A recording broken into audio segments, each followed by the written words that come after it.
ಹೇ guys, ಎಲ್ಲರಿಗೂ ನಮಸ್ಕಾರಗಳು. Welcome back to Sagar stories. ಎಲ್ಲ RCB ಅಭಿಮಾನಿಗಳಿಗೆ ಒಂದು ಸ್ಯಾಡ್ ಅಪ್ಡೇಟು, ಒಂದು ಬ್ಯಾಡ್ ಅಪ್ಡೇಟು ಬರ್ತಾ ಇದೆ.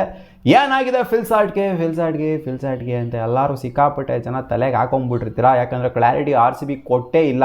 ಫಿಲ್ಸಾಟ್ಗೆ ಏನಾಗಿದೆ, ಎಲ್ಲಿದ್ದಾರೆ, ಎತ್ತಿದ್ದಾರೆ, ಏನು RCB ಜೊತೆಗೇನೆ ಇದ್ದಾರಾ ಅಥವಾ ಇಲ್ವಾ ಅನ್ನೋ ರಿಲೇಟೆಡ್ ಇವಾಗ ಕ್ಲಾರಿಟಿ ಸಿಕ್ಕಿದೆ ಗುರು. ಫಿಲ್ಸಾಟ್ ಎಲ್ಲಿದ್ದಾರೆ ಆ್ಯಂಡ್ ಏನು ಮಾಡ್ತಾ ಇದ್ದಾರೆ ಅನ್ನೋ ರಿಲೇಟೆಡ್ ಕೂಡ ಕ್ಲಾರಿಟಿ ಸಿಕ್ಕಿದೆ. ಆ್ಯಂಡ್ RCBಗೆ ಆಡ್ತಾರಾ ಆಡೋದಿಲ್ವಾ ಅನ್ನೋದು ಇನ್ನೂ ಸಹ ಇವಾಗ ಡೌಟಲ್ಲೇ ಉಳ್ಕೊಂಡಿದೆ. ಫಿಲ್ಸಾಟ್ಗೆ ಆಗಿರುವಂಥ ಇಂಟೆನ್ಸಿಟಿ ಇಂಜುರಿ ಆಗಿದೆ, ಬಟ್ ಆ ಇಂಟೆನ್ಸಿಟಿ ಆ ಗ್ರೇಡು ಯಾವ ಥರ ಇದೆ ಅಂತ ಇನ್ನೂ ಸಹ ಕ್ಲಾರಿಟಿ ಸಿಕ್ಕಿಲ್ಲ. ESPN ಅವರು ರಿಪೋರ್ಟ್ ಮಾಡಿದ್ದಾರೆ, RCB ಅವ್ರು ಹೇಳಿಲ್ಲ.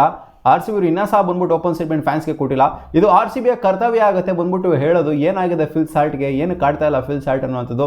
ಪ್ರೆಸ್ ಕಾನ್ಫರೆನ್ಸ್ಗೆ ಬಂದ್ಬಿಟ್ಟು ಹೇಳಬೇಕಾಗತ್ತೆ, ಬಟ್ ಎಲ್ಲೂ ಕೂಡ RCB ಇದನ್ನು ಡಿಸ್ಕ್ಲೋಸ್ ಮಾಡೇ ಇಲ್ಲ.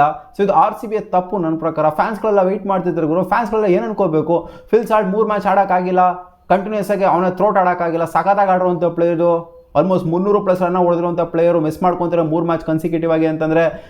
ಹೌದು, ಫಿಲ್ಸಾಟ್ ಮುಂಚೆ ಹೆಂಗಿತ್ತು ಅಂತಂದರೆ ಜೇಕೋಬ್ ಬೆಥೆಲ್ ಆಡ್ಸಪ್ಪ, ನಮಗೆ ಫಿಲ್ಸಾಟ್ ಬೇಡ ಅನ್ನೋ ಥರ ಇತ್ತು. ಯಾಕಂದರೆ ವರ್ಲ್ಡ್ ಕಪ್ ಮಸ್ತಾಗಿ ಆಡಿರೋ ಜೇಕೋಬ್ ಬೆಥೆಲ್, ಫಿಲ್ಸಾಟ್ ಬೇಡ ಅನ್ನೋ ಥರ ಇತ್ತು. ಬಟ್ ಫಿಲ್ಸಾಟ್ ಯಾವಾಗ ಫಾರ್ಮ್ನ ತೋರಿಸ್ತಾರೋ, ಅವರ ಕನ್ಸಿಸ್ಟೆನ್ಸಿನ ತೋರಿಸ್ತಾರೋ, ಇಲ್ಲ ನಮಗೆ ಫಿಲ್ಸಾಟ್ ಬೇಕು, ಇವಾಗ ಜೇಕೋಬ್ ಬೆಥೆಲ್ ನೆಟ್ಕಾಡ್ತಿಲ್ಲ, ಫಿಲ್ಸಾಟೇ ಬೇಕು ಅಂತ ಫ್ಯಾನ್ಸ್ಗಳು ಹೇಳ್ತಿದ್ದಾರೆ. ಫ್ಯಾನ್ಸ್ಗಳ ಡಿಮ್ಯಾಂಡು ಅದಾಗಿದೆ. ಸೊ ಇವಾಗ ಏನು ಆಗಿದೆ ಅನ್ನೋ ರಿಲೇಟೆಡ್ ಕ್ಲಾರಿಟಿ ಸಿಕ್ಕಿದೆ ಗುರು. ಫಿಲ್ಸಾಟ್ಗೆ ಲೆಫ್ಟ್ ಹ್ಯಾಂಡಲ್ಲಿ ಇಂಜುರಿ ಆಗಿದೆಯಂತೆ, ಲೆಫ್ಟ್ ಹ್ಯಾಂಡ್ ಫಿಂಗರ್ ಇಂಜುರಿ ಆಗಿದೆಯಂತೆ. ಸೊ ಏನಲ್ಲಿ ಶೋಲ್ಡರ್ ಇಂಜುರಿ ಆಗಿಲ್ಲ ಅಥವಾ ಎಲ್ಬೋ ಇಂಜುರಿ ಆಗಿಲ್ಲ, ಅವ್ರಿಗಾಗಿರೋದು ಫಿಂಗರ್ ಇಂಜುರಿ. ಲೆಫ್ಟ್ ಫಿಂಗರು, ಯಾವ ಫಿಂಗರು ಅಂತ ಗೊತ್ತಿಲ್ಲ. ಸೊ ESPN ರಿಪೋರ್ಟ್ ಮಾಡೋದಿಷ್ಟು, ಲೆಫ್ಟ್ ಹ್ಯಾಂಡಲ್ಲಿ ಅವರಿಗೆ ಫಿಂಗರ್ ಇಂಜುರಿ ಆಗಿದೆಯಂತೆ. ಆದ್ದರಿಂದ ಅವರು RCB ಜೊತೆಗೆ ಇಲ್ವಂತೆ. ಇವಾಗ ಕರೆಂಟ್ಲಿ ಅವ್ರು RCB ಜೊತೆಗಿಲ್ಲ, RCB ಬಿಟ್ಟು ಹೋಗಿದ್ದಾರೆ. RCB ಟೀಮಿಂದ ಅವ್ರು ಔಟ್ ಆಗಿದ್ದಾರೆ. ಅಂದರೆ ಬರೋದೇ ಇಲ್ಲ ಅಂತಲ್ಲ, ಅವರು ಇವಾಗ ಇಂಡಿಯಾದಲ್ಲೇ ಇಲ್ಲ ಅಂತ ಇವಾಗ ESPN Cricinfo ರಿಪೋರ್ಟ್ ಮಾಡಿದರೆ. ಅವರು UK ಮರಳಿದಾರಂತೆ. ಏನಕ್ಕೆ ಅಂದರೆ ಫಿಂಗರ್ ಸ್ಕ್ಯಾನ್ಸಿಗೋಸ್ಕರ. ಸೊ ಟ್ರೀಟ್ಮೆಂಟ್ನ ತೊಗೊಂಬರೋದಕ್ಕೋಸ್ಕರ ಇಂಗ್ಲೆಂಡ್ಗೆ ಹೋಗ್ಬಿಟ್ಟಿದ್ದಾರೆ, ಅಂದರೆ UKಗೆ ಆಲ್ರೆಡಿ ಹೋಗಿದ್ದಾರಂತೆ. ಸೊ ಇದನ್ನು RCB ಯಾವುದೇ ರಿಪೋರ್ಟ್ನ ನಮಗೆ ಕೊಟ್ಟಿಲ್ಲ.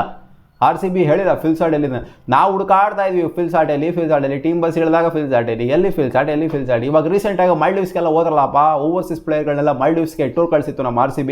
ಅಲ್ಲೂ ಕೂಡ ಫಿಲ್ಸಾಟ್ ಅವರು ಕಾಣಿಸ್ಲಿಲ್ಲ. ಅವ್ರಿಗೆ ಇಂಜುರಿ ಆಗಿತ್ತು ಅಂದರೆ ಫಿಲ್ಸಾಟ್ ಎಲ್ಲರೂ ಕಾಣಿಸ್ಕೊಬೋದಾಗಿತ್ತು.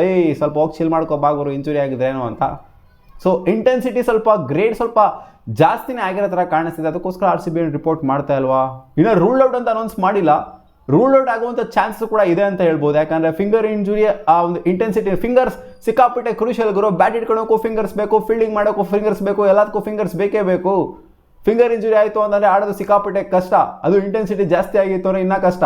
ಯಾವಾಗ ಆಗಿದೆ ಅಂತ ಇಂಜುರಿ ಇವ್ರಿಗೆ, Delhi capitals against home match ಇತ್ತಲ್ಲ, ಇವ್ರು ಲಾಸ್ಟ್ ಆಡಿದಂಥ ಮ್ಯಾಚು, ಅಲ್ಲಿ ಫೀಲ್ಡಿಂಗ್ ಮಾಡುವಂಥ ಸಮಯದಲ್ಲಿ ಬೌಲ್ಡ್ನಲ್ಲಿ ಬಾಲ್ನ ತಡೆಯಕ್ಕೆ ಹೋದಂಥ ಟೈಮಲ್ಲಿ ಸ್ಲೈಡ್ ಮಾಡಿದಾಗ ಅವಾಗ ಆಗಿದೆ ಅಂತ ಇವರಿಗೆ ಫಿಂಗರ್ ಇಂಜುರಿ ಅಂತ ESPN ಅವರು ರಿಪೋರ್ಟ್ ಮಾಡಿದ್ದಾರೆ. ಫಿಲ್ಸಾಟ್ ಟೀಮ್ ಜೊತೆಗೇನೆ ಇದ್ದಾರೆ, ಟೀಮಲ್ಲೇ ಇದ್ದಾರೆ ಅಂತ ಅನ್ಕೊಂಡಿದ್ದವರು ನಾವು ಮುಟ್ಟಾಡ್ರಷ್ಟೇ. ಇವಾಗ ಅವ್ರ ಟೀಮಲ್ಲಿ ಇಲ್ಲ, ಅವ್ರು ಈಚೆ ಕಡೆ ಹೋಗಿದ್ದಾರೆ. ಆ್ಯಂಡ್ ಬರುವಂಥ ಚಾನ್ಸಸ್ ಕೂಡ ಇದೆ, ಬಟ್ ಯಾವಾಗ ಅಂತ ಅಪ್ಡೇಟ್ ಇಲ್ಲ. RCB ರಿಲೇಟೆಡ್ ಯಾವುದೇ ಅಪ್ಡೇಟ್ನ ಇನ್ಫ್ಯಾಕ್ಟ್ ಏನು ಹೇಳೇ ಇಲ್ಲ. ಅವರು ಇಲ್ಲಿ ಇದಾರೋ ಹೋಗಿದ್ದಾರೋ ಏನು ಹೇಳ್ತಾನೆ ಇಲ್ಲ ಅವರು. ಸೊ ESPNಗೆ ಬಂದಿರೋ ಮಾಹಿತಿ ಪ್ರಕಾರ ಅವ್ರು ಈಚೆ ಕಡೆ ಹೋಗಿದ್ದಾರೆ ಆ್ಯಂಡ್ RCB ಜೊತೆಗೆ ಇಲ್ಲ, ಅವರು ಆಲ್ರೆಡಿ ಔಟ್ ಆಗಿದ್ದಾರೆ. ಆ್ಯಂಡ್ ರೂಲ್ಡ್ ಔಟ್ ಕೂಡ ಆಗುವಂಥ ಚಾನ್ಸಸ್ನು ಕೂಡ ಇದೆ ಅಂತ ರಿಪೋರ್ಟ್ ಮಾಡಿದ್ದಾರೆ. ರಿಪ್ಲೇಸ್ಮೆಂಟ್ ಕೂಡ ಇವರು ಅನೌನ್ಸ್ ಮಾಡ್ಕೊಬೋದು. ಈ ಒಂದು ಇದನ್ನು ಇಟ್ಕೊಂಡು RCB ಬೇಕಾದ್ರೆ ಅನೌನ್ಸ್ ಮಾಡ್ಕೊಬೋದು ಅನ್ನೋ ಥರನೇ ಇವರು ರಿಪೋರ್ಟ್ ಮಾಡಿರೋದು ESPN ಅವರು. ಅಂದರೆ ಗ್ರೇಡ್ ಆಫ್ ಇಂಜುರಿ ಸ್ವಲ್ಪ ಮಟ್ಟಿಗೆ ಸ್ವಲ್ಪ ಜಾಸ್ತಿನೇ ಇದೆ ಅಂತ ಅಂದ್ಕೊಳ್ಳಿ. ಬಟ್ ಅವ್ರ ರಿಪೋರ್ಟ್ ಇನ್ನೊಂದು ಮಾಡಿದ್ದಾರೆ, RCBಗೆ ಮತ್ತೆ ಮರಳುವಂಥ ಚಾನ್ಸ್ ಇದೆ. ಬಟ್ ಇವಾಗಲೇ ನೆಕ್ಸ್ಟ್ ಮ್ಯಾಚೇ ಬಂದ್ಬಿಡ್ತಾರೆ ಅಂತ ಅಲ್ಲ.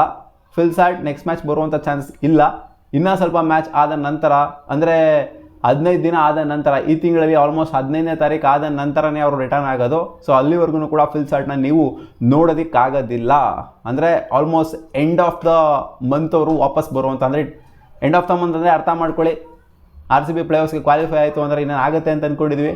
ಸೊ ಪ್ಲೇ ಆಫ್ ರೇಂಜಿಗೆ ನಾವು ಇವ್ರನ್ನ ಎಕ್ಸ್ಪೆಕ್ಟ್ ಮಾಡ್ಬೋದು. ಇಲ್ಲ ಅಂತಂದರೆ ಮಾತ್ರ 15th ಆದಮೇಲೆ ಇವ್ರನ್ನ ಎಕ್ಸ್ಪೆಕ್ಟ್ ಮಾಡ್ಬೋದು. ಅಲ್ಲಿವರೆಗೂ ಕೂಡ ಇವರು ಬರೋದಿಲ್ಲ, ಯಾಕಂದರೆ ಸ್ವಲ್ಪ ಜಾಸ್ತಿನೇ ಆಗಿದೆ ಅನ್ನೋ ಥರ ಕಾಣಿಸ್ದೆ ಆ ಒಂದು finger injury. So hope for the best. Phil Salt ಆದಷ್ಟು ಬೇಗ ರಿಕವರ್ ಆಗೋದು ಮೇಯ್ನು, ಆಡೋದು ಬಿಡೋದು ಆಮೇಲೆ ಎಲ್ಲ ನೆಕ್ಸ್ಟು. ಫಿಂಗರ್ ಇಂಜುರಿ ಅಂತಂದರೆ ಸಿಕ್ಕಾಪಟ್ಟೆ ಒಂಥರ ಇಂಟೆನ್ಸಿಟಿ ಜಾಸ್ತಿ ಆಗಿತ್ತು ಅಂದರೆ ಖಂಡಿತ ಆಡೋದಕ್ಕಾಗೋದಿಲ್ಲ. ಪಟ್ಟಣದ ಬಂದ್ಬಿಟ್ಟು ಪಟ್ಟಂತ ರಿಕವರ್ ಆಗ್ಬಿಟ್ಟು ಪಟ್ಟಂತ ಆಡೋದಕ್ಕಾಗೋದಿಲ್ಲ. ಸೊ ನೋಡುವ ಅದೇನಾಗಿದೆ ಕತೆ ಅಂತ. ವಾಪಸ್ ಬರ್ತಾರೋ ಬರೋದಿಲ್ಲೋ ಕ್ಲಾರಿಟಿನೇ ಇಲ್ಲ. ಸೊ ಸದ್ಯದ ಮಟ್ಟಿಗೆ ಅಂದ್ಕೊಳ್ಳಿ RCB ಫ್ಯಾನ್ಸ್ಗಳೆಲ್ಲ ವಾಪಸ್ ಬರಲಿ, ರಿಟರ್ನ್ ಆಗಿ ಆದಷ್ಟು ಬೇಗ ಫಿಲ್ಸಾಟು ರಿಕವರ್ ಆಗಿ ಅಂತ. ಸೊ ನೋಡೋಣ ಅದು ಯಾವಾಗ ರಿಟರ್ನ್ ಆಗ್ತಾರೆ ಅಂತ. ಇವಾಗಂತೂ ಖಂಡಿತ ಅವ್ರ ಸ್ಕ್ವಾಡಲ್ಲಿ ಇಲ್ಲ, ಅವ್ರು ಈಚೆ ಹೋಗಿದ್ದಾವೆ ಆಲ್ರೆಡಿ.